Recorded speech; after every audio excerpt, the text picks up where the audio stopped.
Mega Great Sound Vuma FM Adult Radio for the Young at Heart. It's 6 minutes before Vuma FM breakfast. Ngalesi sikhathi ngisuke sengithi bamba sengiyavala ekseni. Bamba ke sengiyavala ekseni ngicela ukufunda ivesi elilodwa bese uqala usuku lwakho incwadi yamaHubo 37 verse 7. Thula phambi kukaJehova ulindele yena ungakhathazeki ngonenhlanhla endleleni yakhe. Thula phambi kukaJehova ulindele yena ungakhathazeki ngonenhlanhla endleleni. Lokhuluma ngaleli verse nje kuphela bese uqala usuku lakho namhlanje ekseni. Kunamasizini ahlukahlukene uma uza enkosini uzocela into enkosini. Kukhona isizini yokucela into enkosini, kube khona isizini yokuyilindela into osukuyicela enkosini, bese kuba khona isizini yokuyamukela. Abantu abaningi bafike benza isizini yokucela bese bekhohle ukuthi khona isizini ephakathi kokwamukela nokucela bakhona ukulinda. Kumele ufunde wazi ukuthi njalo mawuze enkosini kukhona isizini odlula kuyona ukuthi ulindele lento osukuzoyithola. The season of waiting upon the Lord. Lindela yena uJehova ungakhathazeki ngonenhlanhla endleleni.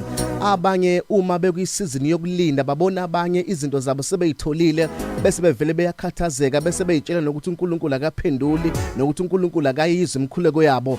Ungakhathazeki ngasebe nenhlanhla endleleni. Vumela ukuhlala kuyisizini yakho yokulinda until izinto uNkulunkulu akazokunikeza zona akunikeze zona, ngoba akakwazi ukunikeza zona engakakudlulisi kuyisizini yokulinda. Phela isizini yokulinda yona esuke kulungiselela izinto akazokunikeza zona akazokuphendula ngazo. Manje mawungafuni ukuhlala kuyisizini yokulinda kusho ukuthi akwazi ukuthola izinto akafuna ukunikeza zona uNkulunkulu. uDavide watshela ukuthi uzoba inkosi kodwa walinda for 15 years ukuthi abe inkosi. Kulo 15 years kwakuyi waiting season yakhe elungisa ukuthi mase inkosi akwazi ukuba inkosi ngendlela efanele ngoba ukwazile ukudlula kuyisizini yokulinda. uMoses watshela ukuthi uyokhipha uIsrael eGibhithe kodwa kwafanele hambe yohlala ehlane ebaleko yohlala ehlane for 40 years. Wabuya eseno 8 years eGibhithe sezokhipha uIsrael. Ngesikhathi esehlane wayefunda ukwazi ukuhlala ehlane ukuze mase lead uIsrael mase bedlula ehlane kube kuthi yena vele ihlane into ake wahlela kuyona for 40 years into akayaziyo. Ngesikhathi esalindile kuyi waiting season wayelungisa ukuthi mase kufika isikhathi sakhe kube into akaseyijwayelele akazoyemukela. uNkulunkulu ukujwayela ukuthi akudlulise kuyi waiting season before kunikeze lento oyifunayo.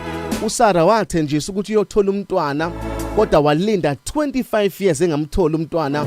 Kanti uNkulunkulu yamlungiselela ukuthi mase kufika isizini yakho yokuthi wamukele lento oyifunayo usukwazile ukulinda walungiswa ngendlela efanele. Imagine 25 years ulindile wena ukhalela unyaka owodwa nje ungakawuthola umsebenzi usuyakhala. Ukhalela nje unyaka owodwa ungawuthola umsebenzi usuthuka uNkulunkulu. Imagine uSara 25 years elindile ukuthi lento akayifunayo uzoyithola enkosini. Yazi ukuthi kunesizini uNkulunkulu akakudlulisa kuyona isizini yokulinda. uRebecca walinda iminyaka ewu20 ukuze athole umntwana wakhe. Iminyaka lokho elindile ngamthola umntwana. Wena usukhalela nje amasonto amabili izinto ezingakenzeki ngendlela ofisa ngayo usuyakhala usuthi uNkulunkulu uyaphuza ukuphendula. Khona indoda iyalinda 38 years ifuna ukuphiliswa echibini laseSilowam. Isizini yakho yokulinda.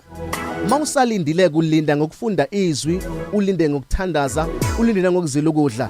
Wait upon the Lord. Ungakhathazeki khona into uNkulunkulu akayihlelayo kodwa ufuna ukudlulisa kuqala kuyisizini yokulinda ngoba uyakulungiselela lento akazokunikeza yona. Yona ikhona isendleleni futhi namandla kodwa funda ukulinda kuqala bese uNkulunkulu ekunikeza. My name is Phumlani Nkwanyana. You are blessed, you are favored and you are set apart. Good morning Mega Grace Nation.